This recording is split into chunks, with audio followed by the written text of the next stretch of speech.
Good morning, everyone. I am Surakala Kumari, lecturer in botany, Sri Venkateshwara College of Arts and Science, Amalapuram, affiliated to Adikavi Nannaya University, Rajmundry. Today, we discussing topic is the sixth semester elective paper. Sixth semester elective paper, plant tissue culture and its biotechnological applications. In that, 5 units are there. First unit is the plant tissue culture 1, second one is the plant tissue culture 2, third one is the recombinant DNA technology,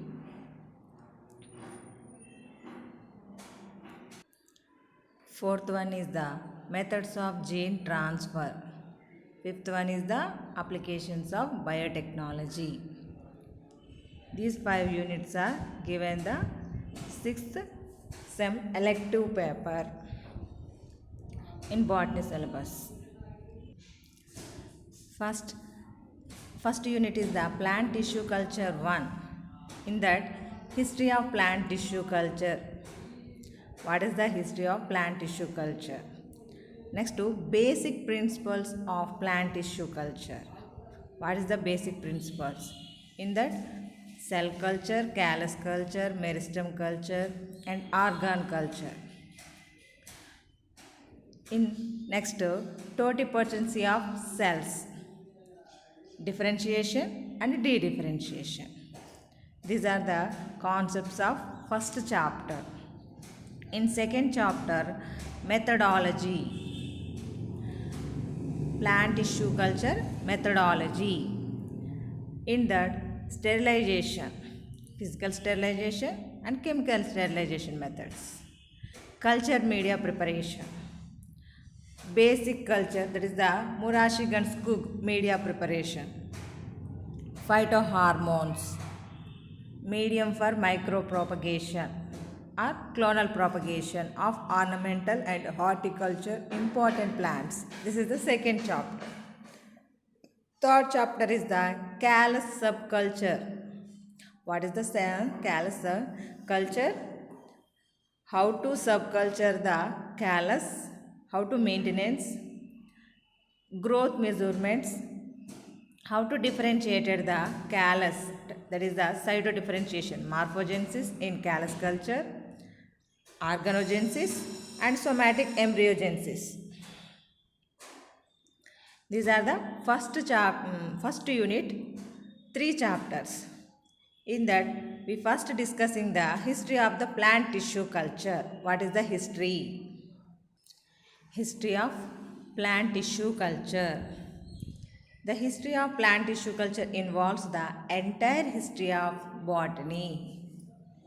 Leeuwenhoek initiated the single lens microscope and first observed one cell microorganisms.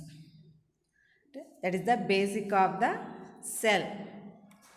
అంటే లీవెన్హుక్ అనే అతను first మనకు మైక్రోస్కోప్ని initiate చేయడం ద్వారా మనకి cell గురించి study చేయడము, micro organisms గురించి స్టడీ చేయడము స్టార్ట్ అయింది. తర్వాత Schleiden and Schwann defined the cell theory as a independent life to cell such a beginning of life totipotency. Schleiden and Schwann's ఏమని చెప్పారంటే సెల్ థియరీని ప్రపోజ్ చేశారు. The cells are originated from the always pre existing cells అనేటటువంటి కాన్సెప్ట్తో Schleiden Schwann first cell థియరీని prepare చేశారు. ఇక్కడికి వచ్చేటప్పటికి ప్లాంట్ సెల్ గురించి మాట్లాడుతున్నాం కాబట్టి that is the cell such has a beginning of cell totipotency. What is the totipotency? Cell totipotency is defined as the any plant cell has the capacity to regenerate the entire plant. It means single cell, that is the living in condition single cell having the total genetical constitution of the whole organism that can having the capacity to regenerate the entire plant. అంటే ఒక చిన్న కణం నుంచి పూర్తి మొక్కని ఏర్పరచగలిగేటటువంటి శక్తి ఒక కణానికి ఉంది. దాన్ని మనం సెల్ టోటిపోటెన్సీ అని చెప్పేసి చెప్తున్నాం. దీన్నే బేసిక్గా చేసుకొని ప్లాంట్ టిష్యూ కల్చర్ గురించి స్టడీ చేయడం మొదలుపెట్టారనమాట. That is the Haberland. He is the father of the plant tissue culture. Plant tissue culture యొక్క ఫాదర్ కింద ఇన్ని మనం మెన్షన్ చేసుకుంటాం. First he is used the Knop's medium. అంటే what is the constitution? Sucrose, asparagine, peptone. These are the main ingredients in Knop's medium. First Haberland used that medium to grow cells, but the cells lived only a few weeks. కొన్ని రోజులు మాత్రమే జీవించి ఉండడాన్ని observe చేశాడు ఆయన, అంటే ఆ medium లోపల. He also predicted that cultivating cell could produce plants. అంటే కొన్ని వారాల పాటు దాని మీద మీడియం మీద నివసిస్తుంది కాబట్టి దట్ కెన్, అంటే అది మనం కల్టివేషన్ చేస్తే, అంటే ఫీల్డ్ లోపల మనం ప్లాంటేషన్ సీడ్స్ వేసి ఎలా ప్లాంటేషన్ చేస్తామో అలాగే ఇక్కడ కూడా ల్యాబ్ లోపల కల్చర్ మీడియం మీద మనం ఈ సెల్స్ని కల్టివేషన్ చేస్తే that can give to the plants, మొక్కలు అనేటటువంటివి వస్తాయని చెప్పేసి హ్యాబర్లాండ్ ఫస్ట్ చెప్పడం వల్ల దట్ ఈస్ కాల్డ్,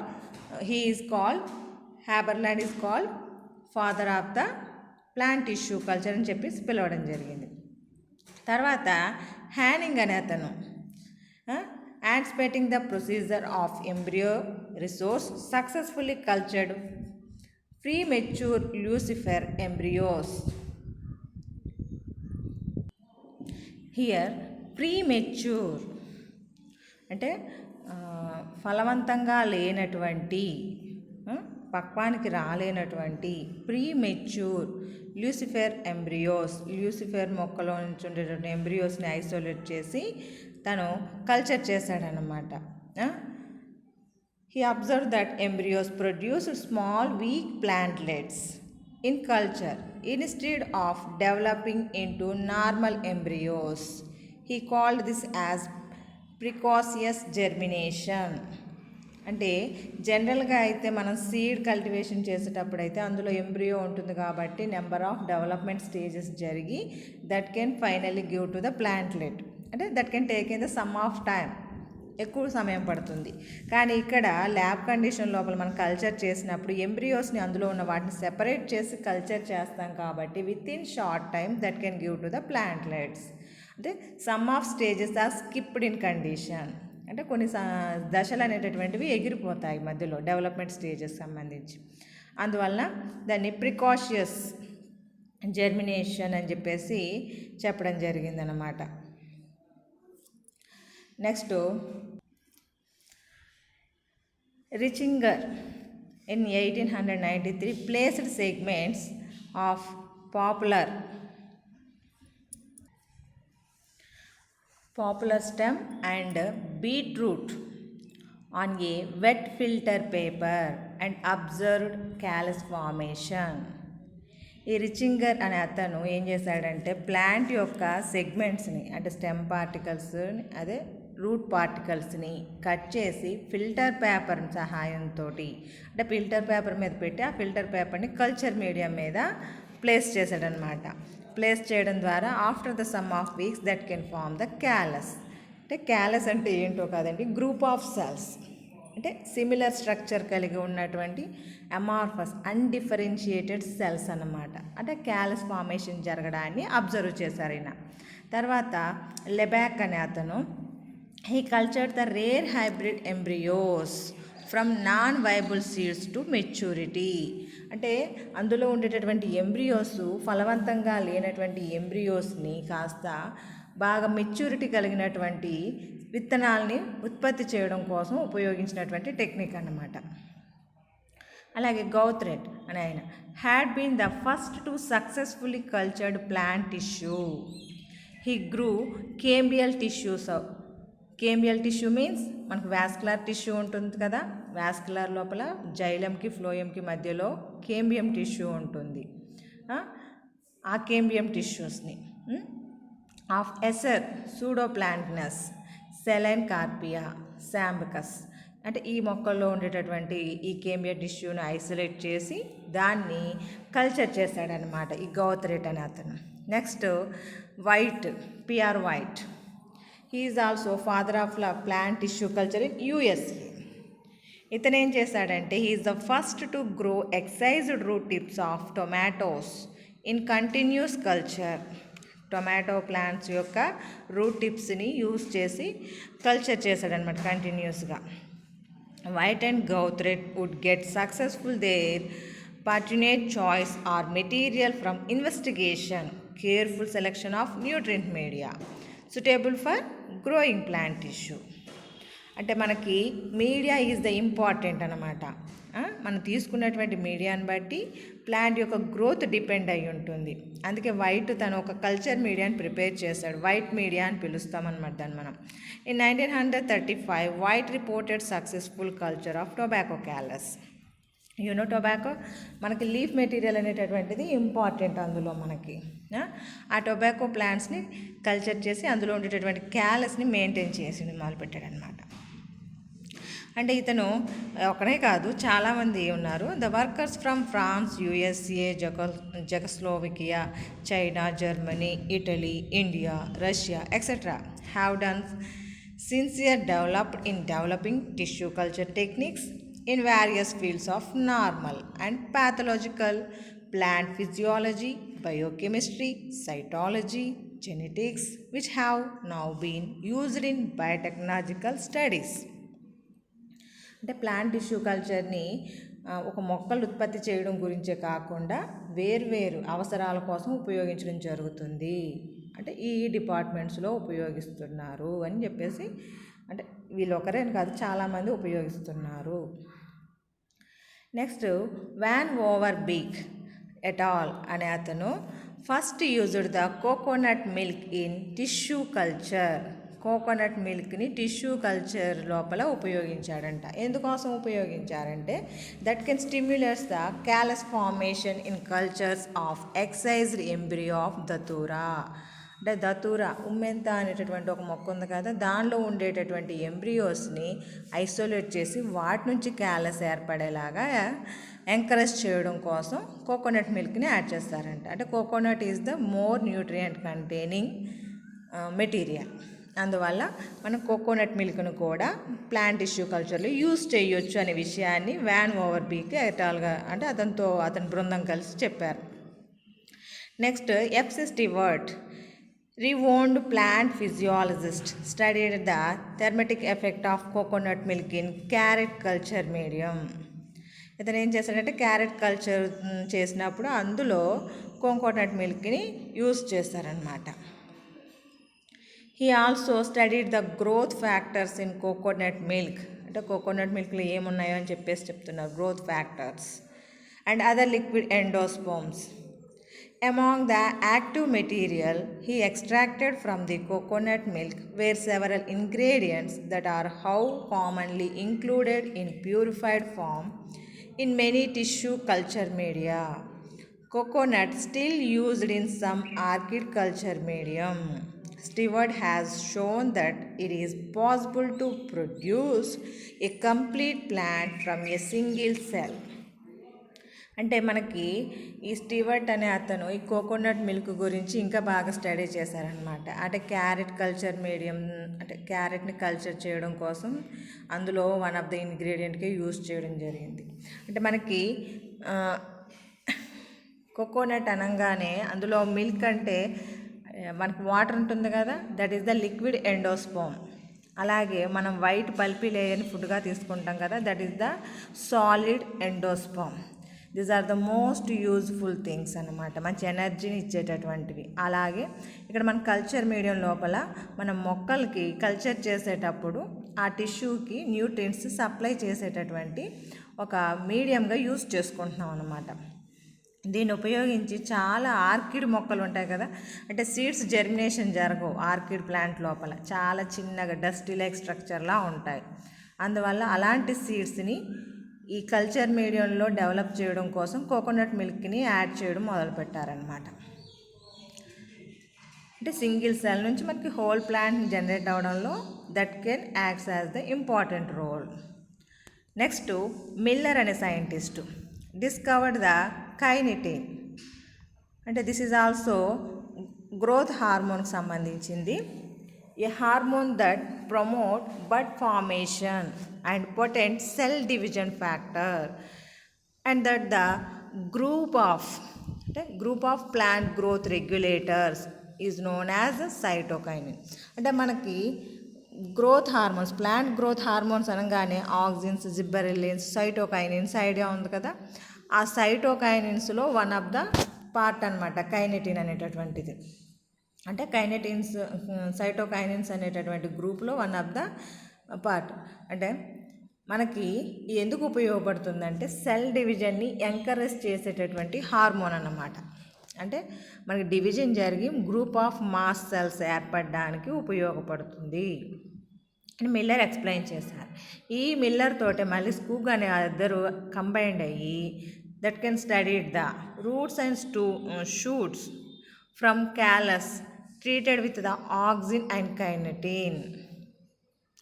అంటే మనకి క్యాలస్ ఏర్పడుతుంది కదా, ఆ క్యాలస్ అది స్టెమ్ నుంచి ఏర్పడవచ్చు, రూట్ నుంచి ఏర్పడవచ్చు. అంటే మనం కల్చర్ చేసేటటువంటి మీడియంని బేస్ చేసుకుని అందులో ఆక్సిన్, కైనెటిన్ అనేటటువంటి గ్రోత్ హార్మోన్స్ని యాడ్ చేసినప్పుడు that can give to the some of differentiation, ఏ విధంగా ఆర్గనోజెన్సిస్ చూపిస్తుంది అనే దాని గురించి స్టడీస్ చేశారనమాట. These authors published chemical regulation of growth and organ formation in plant tissue culture in vitro, in which they discussed the desired auxin-cytokinin ratio for the growth of cultures. Skoog's name is immediately recognized by anyone of the involved in tissue culture. అంటే ఇక్కడ వీళ్ళు ఆర్గనోజెన్సిస్ గురించి discuss చేశారు. అంటే auxins always encourage the root formation. అంటే మనం plant tissue culture లోపల callus అంటే ఒక సెల్ గ్రూప్ ఆఫ్ సెల్స్ నుంచి మనకు ప్లాంట్ ఫార్మేషన్ జరగాలన్నప్పుడు ఆక్సిన్ సైటోకైనిన్ రేషియోని యాడ్ చేస్తే, అంటే ఆక్సిన్ సైటోకైనిన్ రెండు ఉన్నాయనుకోండి, ఆక్సిన్ ఎక్కువగా పర్సంటేజ్ ఉన్నదనుకోండి రూట్ ఫార్మేషన్ ఫస్ట్ జరుగుతుంది, సైటోకైనిన్ ఎక్కువగా ఉందనుకోండి షూట్ ఫార్మేషన్ జరుగుతుందన్నమాట. దాని గురించి వీళ్ళు ఎక్స్ప్లెయిన్ చేయడం జరిగింది. Next Morel, he is also used the gibberellin. అంటే గిబ్బరెల్లిన్ అనేటటువంటి హార్మోన్ యూజ్ చేస్తారు. ఎందుకోసం ఉపయోగించారంటే for induction of proliferation of meristem and they differentiated into whole plants. అంటే మెరిస్టమాటిక్ టిష్యూస్, జిబ్బరెల్లిన్ అనేటటువంటిది క్యాలస్ ఫార్మేషన్ని మనకి ఎంకరేజ్ చేస్తుందన్నమాట. ఆ క్యాలస్ ఫార్మేషన్కి సంబంధించి అంటే మెరిస్టమ్ సెల్స్ నుంచి మనకి ఎపికల్ రూట్ ఎపిస్ లేదా షూట్ ఎపిక్స్లో ఉండేటటువంటి టిష్యూ ఉంటుంది కదా మెరిస్టమాటిక్ టిష్యూ, ఆ టిష్యూ నుంచి మనకి క్యాలస్ ఫార్మేషన్ జరిగి ఆ క్యాలస్ నుంచి ప్లాంట్ డెవలప్మెంట్ జరిగేలాగా ప్రయోగం చేశారనమాట మోరెల్. అలాగే ముయిర్ devised the technique of extracting callus tissue in liquid medium on a shaker and grew isolated plant cells in culture. అంటే ఇక్కడ మనకి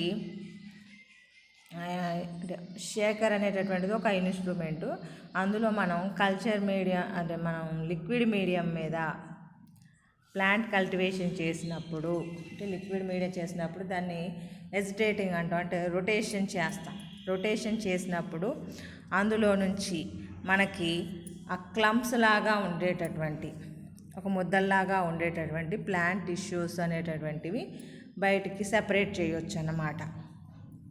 అంటే మనకి ఆ రొటేషన్ జరిగేటప్పుడు మనకి ఆక్సిజన్ లెవెల్స్ అయ్యి అందుతూ ఉంటాయి, దానికి గ్రోత్ని ఎంకరేజ్ చేసే విధంగా ఉంటుందన్నమాట. అంటే this is the liquid medium లోపల జరిగేటటువంటి సిచ్యువేషన్ ఇది. ఇప్పుడు సాలిడ్ మీడియం కాదు, లిక్విడ్ మీడియం లోపల ఏమవుతుంది, మనం అందులో టిష్యూ వేస్తే దట్ కెన్ నాట్ డిప్, అంటే అడుక్కు వెళ్ళదు, అలాగని పైన ఉండదు, that can suspended in the culture medium లోపల ఉండిపోతుంది. అందువల్ల షేక్ చేయడం ద్వారా, కదిలించడం ద్వారా ఆక్సిజన్ లెవెల్స్ అనేటటువంటివి ఇంక్రీజ్ అవుతూ ఉంటాయి.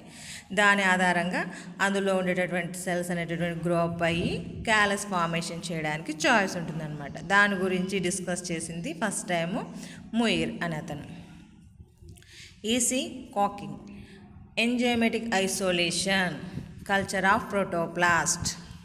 అంటే మన ఎంజైమ్స్ని ఉపయోగించి సెల్ నుంచి సెల్ వాల్ని డైజెస్ట్ చేసేసి మనకు అందులో ఉండేటటువంటి ప్రోటోప్లాజమ్స్ని సెపరేట్ చేసి దాన్ని కల్చర్ చేశారన్నమాట. అంటే ప్రోటోప్లాజం కల్చర్ చేశారు ఎంజైమ్ తోటి ఉపయోగించి. ఇప్పుడు సెల్యులేజ్ అనేది మనకు సెల్ వాల్లో ఉంటుంది. అందువల్ల సెల్యులేజ్ అనేటటువంటి అంటే కెమికల్స్ని యూజ్ చేసి ఆ సెల్ వాల్ని డైజెస్ట్ చేసేసారు. గుహ అండ్ మహేశ్వరి యాంథర్ కల్చర్ చేశారంట వీళ్ళు. అంటే మనకి యాంథర్ని డైరెక్ట్గా కల్చర్ చేయొచ్చు, లేదా అందులో ఉండేటటువంటి హ్యాప్లాయిడ్ కండిషన్లో ఉండేటటువంటి పోలెన్ గ్రెయిన్స్ని కల్చర్ చేయడం ద్వారా మనకి హ్యాప్లాయిడ్ ఎంబ్రియోస్,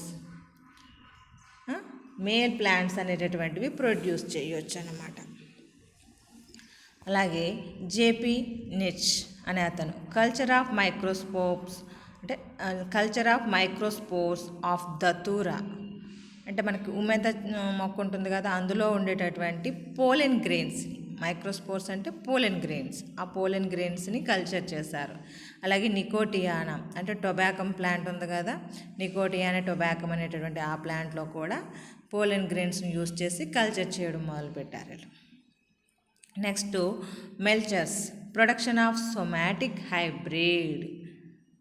అంటే మనకి ప్రోటోప్లాజంని ఐసోలేట్ చేశారు కదా కాకింగ్ అనే అతను, ఆ ఐసోలేట్ చేసినటువంటి ఈ ప్రోటోప్లాస్ట్ని కూడా ఫ్యూజన్ చేశారు. అంటే వెజిటేటివ్ సెల్స్ని ఫ్యూజ్ చేశారు. దాన్ని ఏ విధంగా చేశారంటే పొటాటో ప్లాంట్ని టొమాటో ప్లాంట్ తోటి ఫ్యూజ్ చేశారు. అందుకే పొమాటో అనేటటువంటి హైబ్రిడ్ వచ్చింది. దట్ ఈస్ ద యూజ్లెస్ అనేటటువంటి ఒక వెరైటీలా తయారైందనమాట. అంటే నథింగ్, అంటే that is not reach to the maturity అనేటటువంటిది. ఎందుకంటే పొటాటోస్ అంటే గ్రౌండ్లో ఏర్పడేటటువంటివి, టొమాటోస్ అంటే చెట్టు పైన ఉండేటటువంటి మొక్క పైన ఉండేటటువంటి fruiting bodies.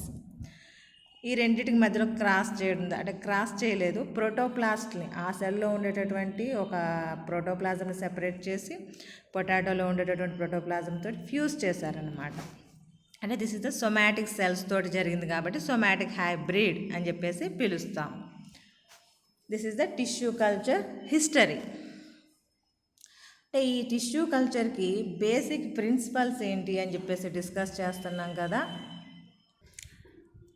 What is the basic principles అనే దాని గురించి డిస్కస్ చేస్తున్నాం కాబట్టి ఆ ప్రిన్సిపల్స్ గురించి డిస్కస్ చేద్దాం. The technique has developed around the concept that a cell is totipotent, that has the capacity or ability to develop into the whole plant organism. The principles involved in plant tissue culture are very simple and primary an attempt whereby an explant can be to some extent free from interorgans, intertissue, intercellular interactions and subjected to direct experimental control. అంటే మనకి ఈ plant tissue కల్చర్కి సంబంధించి అంటే that is the basic is the totipotency. What is the totipotency? The cell having the ability or capacity to develop the whole plant. This is the basic. How to isolated that? అంటే the cell is the basic unit of the organism. The cell is the structural and functional unit of the organism. The cell is present in the explant, any part of the plant. It means stem, root, leaf. That can act as the explant, which material is introduced on surface region of the medium. That is called explant. Here that explant is taken from the organs, inter tissues, intercellular tissues, anyone ఎక్కడి నుంచి అయినా తీసుకోవచ్చు. అంటే లీఫ్లోంచి తీసుకోవచ్చు, షూట్లోంచి తీసుకోవచ్చు. అలాగే route Tipu, shoot టిప్పులోంచి తీసుకుంటే meristematic tissues వస్తాయి. లీఫ్ షూట్ అక్కడ నుంచి తీసుకుని సింగిల్ సెల్ని ఐసోలేట్ చేసుకోవచ్చు. లేదా ఆర్గాన్స్ అంటున్నాం కాబట్టి స్టెమ్ అయి ఉండొచ్చు, రూట్ అయి ఉండొచ్చు, లేకపోతే ఫ్లోరల్ పార్ట్స్ ఏది one embryo, ovary, anther, pollen grain, these are also organs. This is the basic అన్నమాట. అంటే ఈ ప్రిన్సిపల్స్లో మనం ముఖ్యంగా సెల్ కల్చర్ గురించి, that is the cultivation of cells on a solid medium or in liquid medium. అంటే single cell తీసుకొని culture చేసేటప్పుడు సాలిడ్ మీడియంలో చేయొచ్చు లేదా లిక్విడ్ మీడియంలో చేయొచ్చు. సాలిడ్ మీడియంలో అయితే that can present in the surface region of the medium. అదే లిక్విడ్ మీడియం తీసుకున్నాం అనుకోండి, that can suspended in that, అంటే the cell is suspended in liquid medium. When we call that commonly cell suspension culture. Cell suspension culture అని చెప్పేసి పిలుస్తాం. అంటే single cell involving in the generation of the whole plant. This is the cell culture అవుతుంది. అంటే మనం callus formation చేసుకోవాలా లేకపోతే plant formation చేసుకోవాలా అనే దాన్ని బేస్ చేసుకుని చేయాల్సి ఉంటుందన్నమాట. Second one callus culture. A cell from any part of the plant, అంటే ఏ భాగంలోంచైనా తీసుకోవచ్చు మనం. A cell from any part of the plant inoculated in a suitable medium under aseptic conditions, unable to differentiate and multiply. This results into formation of amorphous mass of cells known as callus. అంటే single cell మనం ఎక్కడి నుంచైనా తీసుకుని ఆ సెల్ని inoculate చేసినప్పుడు ఎలా ఉండాలి conditions? Aseptic conditions, అంటే ఎలాంటి మైక్రో ఆర్గానిజమ్స్ లేనటువంటి వాతావరణ పరిస్థితుల లోపల we can introduced on suitable medium. దానికి సరిపడా అంటే మనం కల్చర్ చేయాల్సినటువంటి మొక్క ఏంటి, దానికి సంబంధించినటువంటి మీడియం ఏంటి తెలుసుకోవాలి. అంటే ఆ మీడియం సూటబుల్ అయితేనే that can give to the plantlet, లేకపోతే ఇవ్వలేదన్నమాట. అంటే దట్ కెన్ ప్రొడ్యూస్ ద, అంటే ఒక సెల్ని తీసుకొచ్చి మీడియం మీద ఫేవరబుల్ కండిషన్స్లో అంటే అండర్ అసెప్టిక్ కండిషన్స్ లోపల మనం కల్టివేషన్ చేసినప్పుడు that can under go the differentiate and multiply. అంటే సెల్ డివిజన్ జరుగుతుంది కదా, సెల్ డివిజన్ జరిగిన తర్వాత ఏం ఫార్మేషన్ జరుగుతుంది? Amorphous mass of cells known as callus. It means a mass of organisms mostly undifferentiated or undeveloped cells. అంటే group of cells ఏర్పడతాయి, అవి అన్నీ యూనిఫామ్గా ఉంటాయి, అలాగని డిఫరెన్షియేషన్ చూపించవు.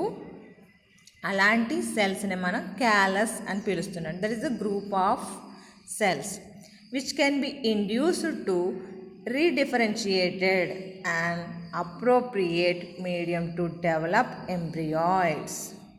అంటే ఈ క్యాలస్లో నుంచి ఈ క్యాలస్ అనేటటువంటిది మనకి అంటే మనం ఫేవరబుల్ మీడియం ఇచ్చామనుకోండి, అంటే ఎంబ్రియోస్ ఫార్మేషన్ చేయాలనుకుంటున్నాం, అందువల్ల దానికి సూటబుల్ అయినటువంటి మీడియంని ఇచ్చితే that can give to the embryoids which directly developed to plant cells, eventually giving rise to whole viable plant. అంటే ప్లాంట్ సెల్ నుంచి మనం క్యాలస్ ఫార్మేషన్ చేసుకుని ఎంబ్రియాయిడ్స్ ఫార్మేషన్ చేయొచ్చు, లేకపోతే డైరెక్ట్గా సెల్ నుంచి ఎంబ్రియాయిడ్స్ ఫార్మేషన్ చేసుకోవచ్చు. లేదా క్యాలస్ ఫార్మేషన్ చేసిన తర్వాత that can give to the plantlet, అంటే క్యాలస్ నుంచి డైరెక్ట్గా ప్లాంట్ బాడీని కూడా ఫార్మేషన్ చేసుకోవచ్చు. That is based on the medium, అంటే మీడియం కాంపోజిషన్ మీద ఆధారపడి ఉంటుందన్నమాట. అంటే next meristem culture. Meristem, what is the meristem? That is the actively dividing cells. Meristem means actively dividing cells. Where is present? That is present shoot apex and root apex. అంటే వేరు కొన భాగంలోను కాండం యొక్క కొన భాగంలోనూ ఉంటాయి మనకి, అవునా? కాబట్టి apical meristem is the undifferentiated tissue at microscopic tip of a shoot or root, ఎక్కడైనా ఉంటుంది. It is often virus free even in diseased plant because these meristematic cells are not adjoined to the plant vascular system. and perhaps they grow faster than virus. అంటే మన meristematic activity ఉన్నటువంటి ఈ tissue ఎంత అంటే వ్యాధి కలిగి ఉన్నటువంటి మొక్క నుంచి అయినా సరే మనం మెరిస్టమాటిక్ టిష్యూ తీసుకున్నాం అనుకోండి, అలాంటి మొక్క నుంచి తీసుకున్నట్టే diseased is present in that, but we can produce the disease free plants. అంటే డిసీజ్డ్ ప్లాంట్ని మనం ఇక్కడ ఎక్స్ప్లాంట్గా తీసుకున్నా, బట్ ఇన్ దట్ అంటే మనం newly produced plant not containing the disease. Why అన్నప్పుడు ఎందుకు ఉండదు అంటే the meristematic cells are not adjoint to the plant vascular system.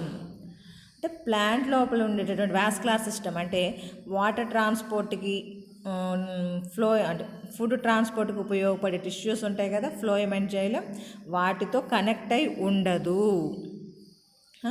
అదొకటే కాదు, the meristem is grow faster than virus. అంటే వైరస్ కంటే స్పీడ్గా పెరుగుతుంది, నెక్స్ట్ డివిజన్ కూడా చెందుతుంది. అందువల్ల వైరస్ దానిలో ఉండడానికి చాయిస్ ఉండదన్నమాట. అందువల్ల మనం మెరిస్టమాటిక్ టిష్యూ కల్చర్ ద్వారా డిసీజ్ ఫ్రీ ఉన్నటువంటి మొక్కల్ని ప్రొడ్యూస్ చేసుకోవచ్చు. That is the useful thing. The microscopic dome of apical meristem are removed from the plant and placed in culture. They can grow and produce healthy disease-free plants. Meristem culture: when a meristem is cultured in vitro, then in produce of small plants bearing 5 or 6 leaves. This could be obtained within a few weeks. Then stem is cut into 5 to 6 small micro cuttings which grow under favorable condition, become fully grown plants. అంటే మన meristematic టిష్యూని తీసుకొని culture చేసిన తర్వాత మనకి ప్లాంట్లెట్స్ వస్తాయి కదా, అంటే 5 to 6 leaves containing small ప్లాంట్లెట్స్ వచ్చాక అందులో ఉండేటటువంటి స్టెమ్ పార్టికల్ని మళ్ళీ కట్ చేసి స్మాల్ పీసెస్ కింద కట్ చేసి ఆ పీసెస్ని కల్టివేషన్ చేసినట్లయితే that can give to the new younger one plants. అంటే మనం మెరిస్టమ్ని కల్చర్ చేయడం ద్వారా ప్లాంట్లెట్స్ వస్తున్నాయి. ప్లాంట్లెట్ వచ్చిన తర్వాత ఆ ప్లాంట్ని మళ్ళీ కట్ చేసి ఆ స్టెమ్ని మళ్ళీ కట్ చేసి వీ కెన్ ప్రొడ్యూస్ ద అంటే again produce the new younger one, కొత్త మొక్కల్ని ప్రొడ్యూస్ చేయగలుగుతున్నాం. That is the importance of the meristematic tissue. Next organ culture. A body of higher plants has complex interrelationships between the different organs. In this method, a particular organ is isolated and cultured under laboratory conditions in a chemically defined medium, where they retain their characteristic structure of the other features and continue to grow as usual. In organ culture, organs are not induced to form callus. Therefore, it diffuses from the callus culture, where the organization of intact tissue is lost. This technique provides an experimental system to define received by the organ from other organs of the plant body and from surrounding environments. అంటే organ culture అంటే plant లోపల ఏ organ అయినా మనం తీసుకుని చేయొచ్చు. For example stem పార్టికల్ని, root పార్టికల్ని, లీఫ్ పార్టికల్ని, ఫ్లవర్స్లోకి వచ్చేటప్పటికి యాంథర్స్ని, ovary, ovule, pollen grains, embryo sac, embryo, ఇలాగ ఏ ఒక్క పార్ట్నైనా తీసుకుని we can cultivated on culture medium. Suitable culture మీడియంని తీసుకొని ఈ ఆర్గాన్స్ని యూస్ చేసి we can induce as the plantlet. అంటే ఇక్కడ మనం క్యాలస్ ఫార్మేషన్ చేయడం అనేటటువంటి జరగదు. అంటే మనం క్యాలస్ ఏర్పడాలి అనుకుంటేనే క్యాలస్ ఏర్పడుతుంది, లేదు డైరెక్ట్గా ప్లాంట్లెట్స్ ఫార్మేషన్ చేయొచ్చు. ఎందుకంటే మనకి క్యాలస్ కల్చర్ రావడం వల్ల మళ్ళీ ఎంబ్రియాయిడ్స్ ఫార్మేషన్ జరిగేటటువంటి చాయిస్ ఉంటుంది. అదే డైరెక్ట్గా ఆర్గాన్ నుంచి ప్లాంట్లెట్ ఫార్మేషన్ చేసుకున్నాం అనుకోండి, that can give to the good characters. మనం ఏ క్యారెక్టర్స్ ఉండాలనుకున్నామో ఆ క్యారెక్టర్స్తో కూడుకున్నటువంటి ప్లాంట్ వస్తుంది. ఇప్పుడు హ్యాప్లాయిడ్ ప్లాంట్ ప్రొడక్షన్ కావాలనుకుంటున్నాం, అందువల్ల పోలెన్ గ్రెయిన్స్ యూస్ చేసి హ్యాప్లాయిడ్ ప్లాంట్స్ని, అలాగే ఓవ్యూల్ లోపల ఉండేటటువంటి ఎంబ్రియో శాక్ని యూస్ చేసి మనకి ఫీమేల్ ప్లాంట్స్ని అలా ప్రొడ్యూస్ చేసుకోవడానికి చాయిస్ ఉంటుందన్నమాట. It also help us in understanding the interdependence of organs with respect to various physical and chemical factors including hormones. It also provides the knowledge about various problems of morphogenesis and sites of biosynthesis of specific metabolites and growth compounds. అంటే ఈ organ culture వల్ల మనకి ఏం use అవుతుందంటే, ఈ organs అనేటటువంటివి ఒకదాని మీద ఒకటి ఆధారపడి ఉన్నాయా, లేకపోతే ఇండివిజువల్గా ఉన్నాయా, ఉంటే వాటి యొక్క ప్రొడక్షన్కి అంటే ఫిజికల్ ఫ్యాక్టర్స్, కెమికల్ ఫ్యాక్టర్స్ అంటే లైటు, టెంపరేచర్ని ఏ విధంగా యూస్ చేసుకుంటున్నాయి, మినరల్స్ని ఎంతవరకు యూస్ చేసుకోగలుగుతున్నాయి, హార్మోన్స్ యొక్క ప్రభావం ఎలా ఉంటుంది వాటి యొక్క గ్రోత్ మీద, ఇవన్నీ కూడా స్టడీ చేయడానికి యూజ్ అవుతుందన్నమాట.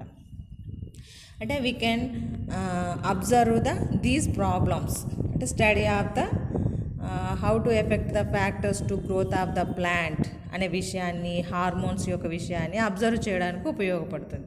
At the same time cell differentiation, morphogenesis గురించి, అందులో సింథసిస్ అయ్యేటటువంటి మెటబలైట్స్ గురించి కూడా మనం తెలుసుకోవడానికి చాయిస్ ఉంటుందన్నమాట. అంటే study of the plant body గురించి ఉపయోగించుకోవచ్చు. This is the basic principles. ఇంకా మిగిలింది ఏంటంటే టోటిపోటెన్సీ అనేటటువంటి concept. This is the cellular totipotency, the technique of cloning isolated single cells. In vitro has a demonstrated fact that somatic cells under appropriate conditions can differentiated into a whole plant. అంటే మనకి ఇక్కడ what is the cellular టోటిపోటెన్సీ అంటే, మనం ప్లాంట్లో నుంచి ఒక single సెల్ని isolate చేసి, the single cell is cultivated in favourable conditions, అంటే అసెప్టిక్ కండిషన్స్ లోపల we can add the suitable medium for the growth of the plant. The single cell give to the whole plant. This potential of the cell to grow and develop a multicellular or multi-organed high organisms is termed cellular totipotency. మనం aseptic conditions లోపల culture మీడియంని add చేసి cultivation చేయడం ద్వారా అంటే ఒక single cell వేసాం, that can undergo the division process and form the multicellular form. Callus formation చేయొచ్చు, లేదా multi organs shoot, root formation చేసుకొని that can give to the plantlet. దీన్నే మనం సెల్యులార్ టోటిపోటెన్సీ అని చెప్పేసి పిలుస్తున్నాం. ఎందుకు ఏర్పరుస్తుంది అంటున్నాం?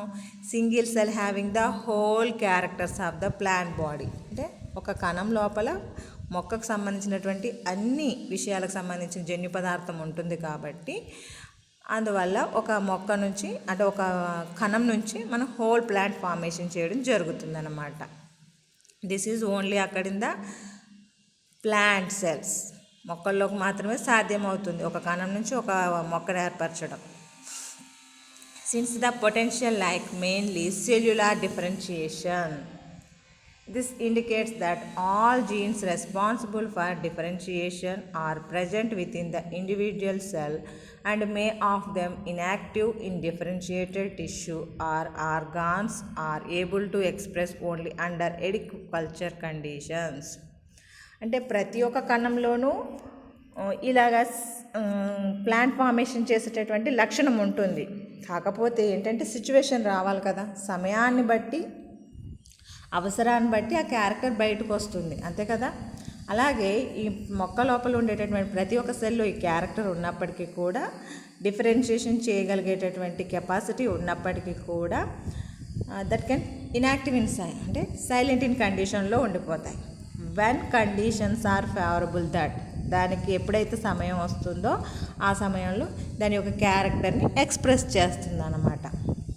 అంటే ఎక్స్ప్రెస్ చేసి ఆర్గాన్ ఫార్మేషన్ చేయాలా, టిష్యూ ఫార్మేషన్ చేయాలా అనేటటువంటి విషయాన్ని బట్టి that can express the character. అంటే దానికి క్యారెక్టర్ ఉంటుంది, బట్ ఇన్యాక్టివ్ ఇన్ కండిషన్లో ఉంటుంది. ఆ ఇన్యాక్టివ్గా ఉన్నటువంటి ఆ సెల్కి మనం ఎప్పుడైతే కల్చర్ మీడియంని యాడ్ చేస్తామో యాక్టివేట్ అయ్యి that can undergo the division process and form the whole plant. The development of adult organism from single cell. అంటే మనకి ఇక్కడ డీడిఫరెన్షియేషన్, రీడిఫరెన్షియేషన్ అంటే ఏంటో తెలుసుకుందాం ఇందులో. అంటే టోటిపోటెన్సీలో భాగం ఇది. అంటే మిమ్మల్ని ఎగ్జామినేషన్లో ఎప్పుడైనా డీడిఫరెన్షియేషన్, రీడిఫరెన్షియేషన్ గురించి అడిగినప్పుడు మీరు రాయాలి కదా, అందుకోసం అని చెప్పేసి. The development of an adult organism from single cell zygote is the result of integration of cell division and cell differentiation. అంటే జనరల్గా మనకి సెక్షువల్ రిప్రొడక్షన్ జరుపుకుంటాయి కదా, మొక్కలైన జంతువులైనా. సెక్షువల్ రిప్రొడక్షన్ జరుపుకున్నప్పుడు male gamete fuses with the female gamete that can form the zygote. Zygote is also single cell, ఒకటే కణము, అవునా? ఆ సింగిల్ సెల్ నుంచి మనకి సెల్ డివిజన్ జరిగి సెల్యులార్ డిఫరెన్షియేషన్ జరిగి హోల్ ఆర్గానిజం అనేటటువంటిది ఏర్పడుతుంది. అదేంటి, దట్ కింద టైం టేకింగ్ ప్రాసెస్ జనరల్గా. అంటే అక్కడ కూడా సింగిల్ సెల్ నుంచే ఏర్పడుతుంది. ఇక్కడ కూడా మనం ఏం చేస్తున్నాం, ప్లాంట్లో నుంచి ఒక సింగిల్ సెల్ని ఐసోలేట్ చేసి కల్చర్ మీడియం మీద కల్టివేట్ చేసి హోల్ ప్లాంట్ని రీజనరేట్ చేస్తున్నాం. Isolated cell from differentiated tissue are generally non dividing and inactive to express totipotency. అంటే సెల్ మెచ్యూరిటీకి వెళ్ళిపోయిన తర్వాత, అంటే పారెన్కైమా సెల్ అయి ఉండొచ్చు, కోలెన్కైమా, స్క్లెరెన్కైమా. అంటే స్క్లెరెన్కైమా సెల్స్లో అయితే మనకి వెజల్స్, ట్రాకిడ్స్ అనేటటువంటి మ్యాక్సిమం రియాక్టివేట్ అవ్వవు, ఎందుకంటే అందులో న్యూక్లియస్ డిజపియర్ అయిపోతుంది. కాబట్టి న్యూక్లియస్ ప్రజెంట్ అయి ఉన్నటువంటి సెల్ మాత్రమే మళ్ళీ రియాక్టివేట్ అవ్వగలుగుతుంది అన్నమాట.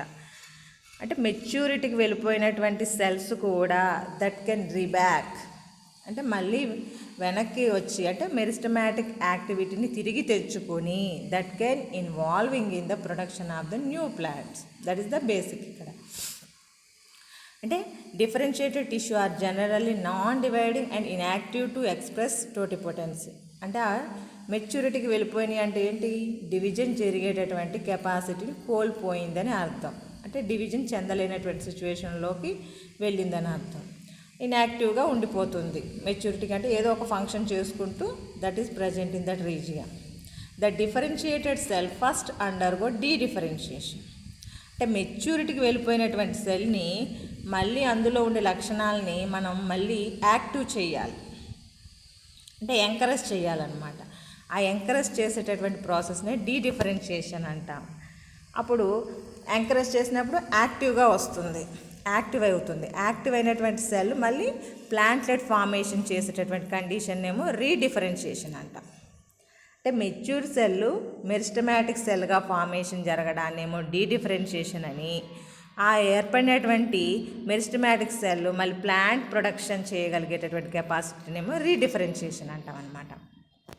ఇది అర్థమైంది అనుకుంటాను. అంటే ఏంటి, మనకి ఇన్యాక్టివ్గా మెచ్యూరిటీకి వెళ్ళిపోయినటువంటి, అంటే ఫుడ్ స్టోరేజ్ చేసుకుంటూ ఉండిపోయేటటువంటి ప్లాంట్ సెల్స్ ఉన్నాయనుకోండి, వాటిని యాక్టివ్ చేయాలి. యాక్టివ్ చేయడం అంటే దానికి సూటబుల్ మీడియంని యాడ్ చేసినప్పుడు that can active in condition, active అవుతుంది. ఆ కండిషన్ ఏమో డీడిఫరెన్షియేషన్ అంటాం. అంటే యాక్టివ్ అవ్వడం అంటే ఏంటి, డివైడింగ్ అంటే డివిజన్ కెపాసిటీ కలిగి రావడం, అంటే కలిగి ఉండేలాగా తయారవ్వడం, దాన్ని డిఫరెన్షియేషన్ అంటే డీడిఫరెన్షియేషన్ అన్నాం. అలా డివిజన్ కెపాసిటీ వచ్చినటువంటి సెల్ ఏమవుతుంది, that can undergo the plant formation, మొక్కను ఏర్పరచగలిగేటటువంటి శక్తి వస్తుంది, దాన్ని రీడిఫరెన్షియేషన్ అంటాం అన్నమాట.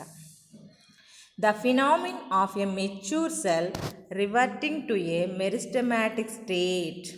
చూసారా ఏంటి, మెచ్యూర్ సెల్ రివర్టింగ్, అంటే మీరు సినిమాలు చూస్తూ ఉంటారు కదా, బాస్ ఇస్ బ్యాక్ అన్నట్టుగా ఇక్కడ మెచ్యూరిటీకి వెళ్ళిపోయినటువంటి సెల్ కాస్త రివర్టింగ్ అంటే మళ్ళీ వెనతిరిగి వచ్చి to a meristematic state division చెందగల కెపాసిటీని తిరిగి తెచ్చుకుంటుంది అన్నమాట. తెచ్చుకుని and forming the undifferentiated callus tissue is termed as de-differentiation. The mature cell reverting to the meristematic cell and forming the callus tissue, that is termed as the de-differentiation.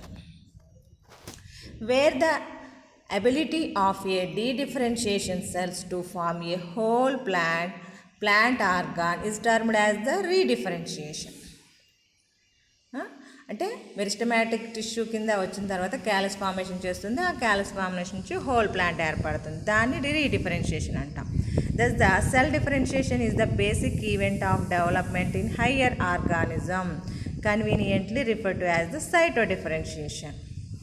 అంటే ఒక cell అనేటటువంటిది organ synthesis జరిగేటప్పుడు అంటే xylem phloem అనేటటువంటి tissue differentiation చూపిస్తుంది కాబట్టి దాన్ని cyto differentiation అని పిలుస్తాం అన్నమాట. In animals the differentiation is reversible. This is the in contrast to plants where even highly mature or differentiated cells have the ability to regress to a meristematic state as long as visible tissue culture techniques offer excellent opportunities to study factors responsible for differentiation of cells.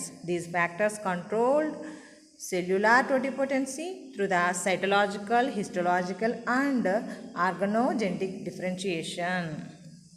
అంటే మనకి యానిమల్స్లో ఈ ప్రక్రియ జరగదు.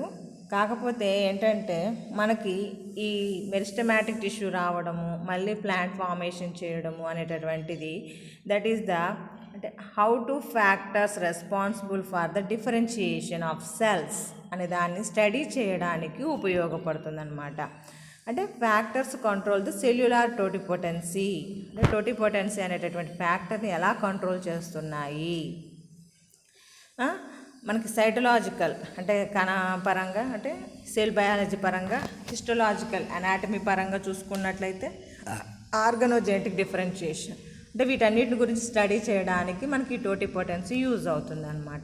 అంటే మీకు ఈ short question కింద ఎగ్జామినేషన్లో అడగడానికి చాయిస్ ఉంది టోటిపోటెన్సీ అని చెప్పేసి. This is the plant tissue culture history, basic principles of the plant tissue culture.